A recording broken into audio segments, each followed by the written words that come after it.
ఇక ఇటు నిజామాబాద్ జిల్లా బోధన్లో 13 ఏళ్ల బాలిక కిడ్నాప్ ఇప్పుడు కలకలం రేపుతోంది. గుర్తు తెలియని మహిళ బాలికను కిడ్నాప్ చేసినట్టుగా పోలీసులు గుర్తిస్తూ ఉన్నారు.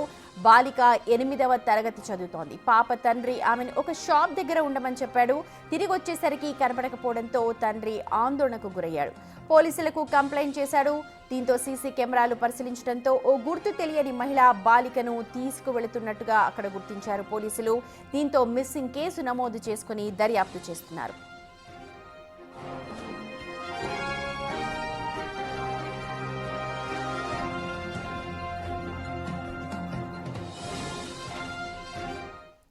రైట్, మా ప్రతినిధి రాజేష్ ఫోన్ లైన్ లో అవైలబుల్ గా ఉన్నారు. మనకు ఈ ఘటనకు సంబంధించిన డీటెయిల్స్ మరిన్ని తెలియజేయడానికి. రాజేష్, 8th క్లాస్ చదువుతోంది పాప, అంటే చిన్న పాప ఏం కాదు. గుర్తు తెలియని మహిళ తీసుకెళ్తున్నట్టు తెలుస్తోంది. పోలీసులు ఎలాంటి అనుమానాలు వ్యక్తం చేస్తున్నారు ఈ ఘటన పైన? నిజామాబాద్ జిల్లా బోధన్లో ఈ ఘటన చోటు చేసుకుంది. అంటే మాయలేడి ఎవరైతే ఆ బాలికను మాయమాటలు చెప్పి తీసుకెళ్లినట్టుగా పోలీసులు అయితే అంచనా వేస్తున్నారు. బోధన్లో 13 సంవత్సరాల బాలిక కిడ్నాప్ కలకలం రేపింది. మంద ప్రణీత బాలికను మాయమాటలు చెప్పి ఓ మాయలేడి తీసుకెళ్లినట్టుగా పోలీసులు గుర్తించారు. దానికి సంబంధించిన ఏదైతే సీసీ ఫుటేజ్, ఆ రోడ్డు పైన సీసీ ఫుటేజ్ ఉందో సీసీ ఫుటేజ్ ని గమనించి ఇప్పటికే విచారణ చేస్తున్నారు. విచారణ చేస్తున్న నేపథ్యంలో సీసీ ఫుటేజ్ లో ఆ మాయలేడి తనకు మాయమాటలు చెప్పి ఆ స్కూల్ డ్రెస్ లోనే తీసుకెళ్తున్న సందర్భం ఏదైతే చూసారో దానికి సంబంధించిన స్కూల్ డ్రెస్ లో తీసుకెళ్తున్నట్టుగా పోలీసులు క్లియర్ గా సీసీ ఫుటేజ్ ని గమనించి కేసు నమోదు చేసుకుని దర్యాప్తు చేపట్టారు. ఈ నేపథ్యంలోనే ఉదయం తెల్లవారుజామున ఈ విషయం తెలియగానే చోటా న్యూస్ లో ఈ వార్త ప్రచురమైంది. ప్రచురం కాగానే సిపి సీరియస్ గా తీసుకున్నారు. వెంటనే దీనికి సంబంధించి పూర్తిగా ఒక కమిటీని వేయడం జరిగింది. పోలీసులు తీవ్రంగా గాలిస్తున్నారు. గాలించిన నేపథ్యంలో ఎవరైతే మాయలేడి ఉందో ఆ మాయలేడి తీసుకెళ్లిన ఘటనకు సంబంధించి కొద్దిగా సమాచారం వచ్చినట్టుగా పోలీసులు అయితే అనుమానం వ్యక్తం చేస్తున్నారు.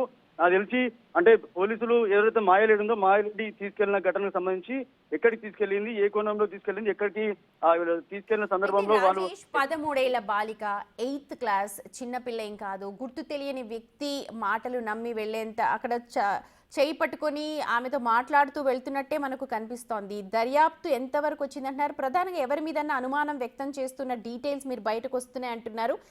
ఎంతవరకు వచ్చింది దర్యాప్తు? అంటే మాయలేడి ఎవరైతే ఉన్నారో తను తెలిసిన వాళ్ళ లేకపోతే బయట వ్యక్తుల తీసుకెళ్లిన కోణంలో పోలీసులు అయితే విచారణ చేస్తున్నారు. ఒకవేళ బాలిక దొరికినాక కూడా బాలిక దొరికిన తర్వాత తనని సఖీ టీం కి తీసుకెళ్తారు. ఎందుకంటే మానసిక ఆవేదనకు గురైందా లేకపోతే తనని ఎలా తీసుకెళ్లారు, ఆ మాయలేడి ఏమని చెప్పి తీసుకెళ్లింది, దీంట్లో కుటుంబ సభ్యులు ఏమైనా ప్రమేయం ఉందా అనే కోణంలో అయితే పోలీసులు అయితే విచారణ చేస్తున్నారు. ఎవరైతే మాయలేడి ఎక్కడి నుంచి తీసుకెళ్లింది అనే కోణంలో ప్రతి సీసీ ఫుటేజ్ ని క్లుప్తంగా ఎంక్వైరీ చేస్తున్నారు. ఈ కోణంలోనే ఒకవేళ బాలిక దొరికిన తర్వాత ఒకవేళ బాలిక సఖీ టీంకి వెళ్తుంది. దాని తర్వాత ఎందుకంటే మైనర్ కాబట్టి విచారణ చేస్తారు. విచారణ చేసిన తర్వాత దీంట్లో ఎవరైనా కుటుంబ సభ్యులున్నారా లేకపోతే బయట వ్యక్తులున్నారా అనే కోణంలో విచారణ చేసిన తర్వాత వాళ్ళపై చర్యలు తీసుకునే అవకాశం ఉంది. త్వరలో బాలిక దొరకాలని చెప్పి కూడా అటు కుటుంబ సభ్యులు ఆశాభావం వ్యక్తం చేస్తున్నారు. ప్రస్తుతానికైతే విచారణ చేసి పోలీసులు అయితే విచారణ చేస్తున్నారు. విచారణ చేసిన అనంతరం ఒకవేళ దీనిపై బాధ్యులు ఎవరు వారిపై చర్యలు తీసుకునే అవకాశం ఉంది. రైట్ రాజేష్, చూడొచ్చు మనం నిజామాబాద్ జిల్లాలో 8వ తరగతి చదువుతోన్న బాలిక కిడ్నాప్ అయినట్టుగా అనుమానిస్తూ ఉన్నారు. ఒక గుర్తు తెలియని మహిళ ఆమె చేతి పట్టుకుని రోడ్ దాటిస్తూ ఉంది. ప్రస్తుతం తండ్రి అయితే పోలీస్ కేసు నమోదు చేశారు. పోలీసులు ముమ్మరంగా గాలిస్తూ ఉన్నారు ఆ మహిళ కోసం.